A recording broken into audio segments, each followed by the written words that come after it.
Okay, so if you've been following my channel for a while now, you'll know that I have been very, let's say, anti-Switch 2. I have been very much of the belief that when Furukawa said that the Switch was halfway through its life cycle, he literally meant it was only halfway through its life cycle. In 2022, the software lineup was so strong, and the promise of what 2023 could have been was also pretty damn strong. So for me, it didn't really make sense that a new piece of hardware would be coming out very soon, and I'm still not quite in that thinking.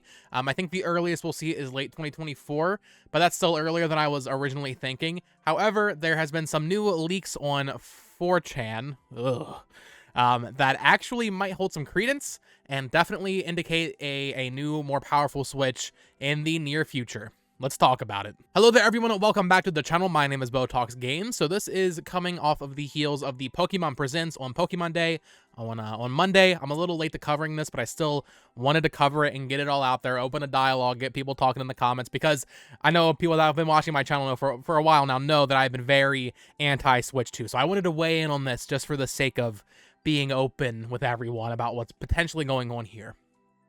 So, during the Pokemon Presents, they revealed the Scarlet and Violet DLC kind of season pass, where they revealed the Teal Mask, I believe is the name of the first DLC, and whatever the hell the second one was called. But the theme was Hidden Treasures of Area Zero. There was a 4chan post that pretty much directly laid out what this DLC was 3 days before Pokemon Day. Now, this is a real image. I'm not sure if it's still up, but it was like still up on 4chan. It is verified. It is 100% real. This was a real post made on 4chan. So I'm going to read through this word for word real quick here, just so we know what's going on. I'm a programmer at a Pokemon outsourcing company. My English is very poor, so I use machine translation to complete this post. The theme of the DLC is Hidden Treasure of Area Zero and Hexagon. Version 1.2.0 includes dressable clothes as a reward for DLC purchases, so remember this is 3 days before the Pokemon Presents, so that's already enough right there. Hidden Treasure of Area Zero, you can maybe guess that, and maybe you could guess that they had added clothes because they did about the Sword and Shield, but let's continue. Will include Unurimimanamo and Tetsuo no Aisha. These are Paradox Suicune and Paradox Virizion. This is also true. We knew Paradox Suicune and Virizion were in the game. We didn't know that they would be released as they were. I think most people assumed they'd be part of the paid DLC, but it wasn't. Not even going to try to pronounce that again. Water Dragon, Tetsuo no Aisha, Grass/Psychic type. Is that Psychic? Esper? Probably Psychic. Doesn't really matter for the sake of this video. This is where it gets really spicy. This is just truly... There was no way this is fake, basically. A mystery Pokemon with a green mask and special terrestrial appearance. The third legendary Pokemon is a large blue turtle. You can maybe say they guessed the name of Hidden Treasure of Area Zero. You can maybe say that they guessed that the paradoxes for Suicune and Virizion would be revealed here, but they literally describe the two new legendary Pokemon, Ogerpon and I think it's Terrapagos, right? Is the new blue turtle. This is what it ends with. We are working on a graphics enhancement patch for the new Nintendo Switch models that will be released alongside DLC 2. So the fact that they predicted or leaked everything involving the DLC, that alone is pretty crazy. No one was really covering this leak when it happened, and for good reason. It's really not that exciting of a leak. You know, it describes the new legendary Pokemon and kind of goes over what the DLC could be, but mostly just the designs in those new Pokemon. There is no way they would have just guessed, oh, it's going to be a green Pokemon with a green mask, and oh, the third legendary is going to be a big blue turtle with a focus on terrestrializing. There was no way that's not something you guess. That's not something you guess. And I feel it's funny because this 4chan post, I don't think this person realized how much of a megaton that last paragraph is, or that last sentence, because this post isn't about Switch hardware. It's about Pokemon. They said, we are working on a graphics enhancement patch for the new Nintendo Switch models that will be released alongside DLC 2. So this 4chan post, once people realized it was pretty much real, I mean, it is real. Whether or not they're right about the Switch thing, that's another matter entirely, which we'll get to, but they were 100% right about the DLC. There's no questioning that. This post, if it's to be believed, indicates that new Nintendo Switch models are going to be releasing alongside DLC 2 of Pokemon Scarlet and Violet. Now, in the Pokemon Presents, they said that the DLC was going to be releasing in fall of 2023 for Wave 1 and then winter of 2023 for Wave 2. And that's what they're talking about here. When this new hardware will release, it'll be released alongside DLC 2. What's interesting there is, like I said, in that Presents, they said winter 2023. But on the eShop, it says it could release up to April 2024. So they're really meaning winter there. You know, winter is kind of this weird term, usually kind of ambiguous for a lot of games. So if they're saying winter 2023 starts in December of 2023, technically doesn't end until what, March of 2024. So I don't know if this, taking this at face value, if it means that a new Switch would be released in 2023, like in November, let's just say holiday period, or March of next year. I think that's kind of what we're getting at. It's either November of this year or March of next year. I'm going to say March of next year is what they're talking about, but it's not just as simple as, oh, they Switch 2. The wording here is weird, and they use a machine translation. I don't know what their main language is, but new Switch models, taking their wording at exact face value, it doesn't actually indicate more powerful hardware, technically. It says, we are working on a graphics enhancement patch for the new Nintendo Switch models that would be released alongside DLC 2. I guess maybe it does, because they're literally saying the patch will specifically be for this new Switch, but they could just be releasing a graphics enhancement patch that will coincidentally release alongside DLC 2, which coincidentally also releases alongside these new hardware. If you get what I'm saying, right? But I have to be honest, that would be a little weird. So I really don't know what to make of this. If this is true, and the reason I even actually am taking this so seriously and wanted to make a video, is after that most recent Nintendo Direct, there's really not much coming. And it goes in with what Andy Robinson at VGC has been saying, that there's a pretty light half for the rest of the year for Nintendo after Pikmin 4. Not to, doom and gloom over that Direct again, but why didn't they reveal any games? That is very uncharacteristic of Nintendo to not reveal at least one major holiday game in the first February Direct of the year. That could all change. The lineup this year could end up being really fat, and we have a bunch of games to look forward to that they're going to announce in June and July and release in November, October, that kind of thing. But if this is true, if we are finally at a point now where we will start talking about the next Switch, it would make sense that the Direct was very light in terms of new announcements. I mean, they literally only announced Metroid Prime Remastered, and that already came out.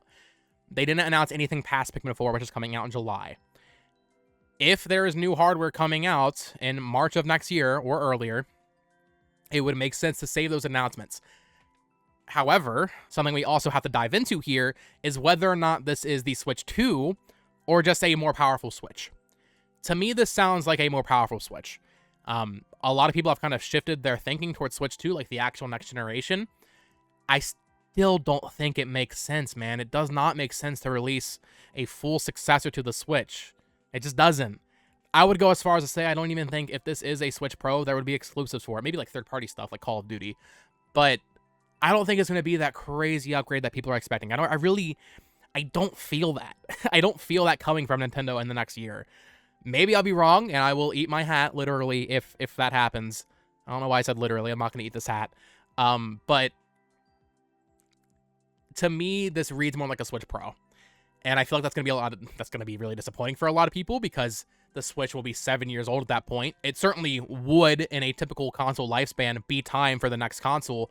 But if it is a Switch Pro, then we can still take what Furukawa said at kind of more face value and be like, okay, well, it's halfway through its point or lifetime in 2022. That means if Switch Pro comes out in 2024, you get, 2 more years out of it. 2026, we get the actual successor, that kind of thing. That's a very long life cycle for a console, but other factors, COVID is a big thing that extended it by 2 years minimum. And the fact that the Switch is about to become the best-selling console of all time, especially if this is true. If this is true, they're 100% going to hit that, and it will become the best-selling console of all time. If it's around for 2 or 3 more years, it certainly will be, I imagine. So it probably will be outselling the PS2 here soon, in like 2 years. It's just a lot to think about. I normally with something like this, I wouldn't really hold credence to it, but man, that Direct, it's really weird they didn't announce any games. So if this is true, what I'm thinking is going to happen here is in probably September or October, like with the NX or the Switch, we will get a reveal of whatever this is. And alongside that, probably, okay, I guess September Direct, right? It'd be in the September Direct. Although hardware is normally saved for like outside, just press events or press releases. So maybe it'd be like press release early September, Direct right before TGS, which I think is September 21st, so the week before that, which shows some games running on it. you don't want to promote games that look bad on the weaker hardware. You want to save that for the new powerful hardware. So I would say, yeah, reveal in September, games shown. And that's not to say there won't be any other games this year. Obviously, there's going to be some stuff they didn't show in that direct. I would expect 1 or 2, maybe even 3 smaller things. I think an F-Zero GX port is rumored. So that all makes sense to me. Small stuff. And then in September, you get that big blowout reveal of the Switch Pro, not the Switch 2, a Switch Pro that is more powerful. They demonstrate, I don't know, 3D Mario probably, I would say at that point would make the most sense as a launch title for it. Nothing crazy outside of that, probably just Mario. Because another thing you have to consider, Splatoon's going to be getting DLC until the end of 2024. So no matter what, the main Switch is going to be supported for another year and a half. So if this thing is actually coming out in early 2024, like this person is saying, or alongside DLC 2 is what they said, don't want to mix it up here, which could be late this year or early next, there's no way there's no way it's actually just a shift to the Switch 2. It has to be a Pro, basically. Now, something else entirely that I have not talked about is the potential that this could actually be just a new special edition. This is something I was considering. I was talking to my friend Tony about. It would be very funny. You know, it's machine translation. They didn't say it's a more powerful Switch model. They just said it's a new Switch model. Now, technically, a special edition isn't a new model, but I think it's worth mentioning just because I feel like that could be something that happened here. Or even like the Switch V2 that came out in 2019, better battery life, something like that. It's unclear where this person gets their information from. They said they work at a Pokemon outsourcing company. So who knows the actual extent of their knowledge on the subject, but I don't know. It's really interesting to talk about as someone who, like I said at the top of the video, has been very anti-Switch 2. It's got me thinking. It made me think about that direct and how they didn't announce any games. That's weird. So we'll have to wait and see. You know, I think at the year-end investor meeting in April, we should probably get some answers on this based on how many Switch sales they're expecting by the end of the next fiscal year, ending in 2024, and what they just say. I mean, those year-end Q&As are usually pretty spicy. For the NX, which was the Switch, it was revealed in a investor meeting in 2015, April 2015. The console didn't come out for 2 years after that. So if we are actually getting a new console soon, we will probably be hearing something soon. I would say. And then, like I said, reveal in late summer. So we'll have to wait and see. Let me know what you think of all this and all these developments down in the comments below. I have to say, very interesting stuff. Once again, especially taking that direct into consideration. So yeah, let me know what you think down in the comments below. Of course, subscribe here for more Nintendo topics like this pretty much each and every day or every other day. I posted my review of Kirby Return to Dreamland Deluxe the other day, so go check out that. And follow me on Twitter at BoTalksGames. Until next time, folks, bye-bye.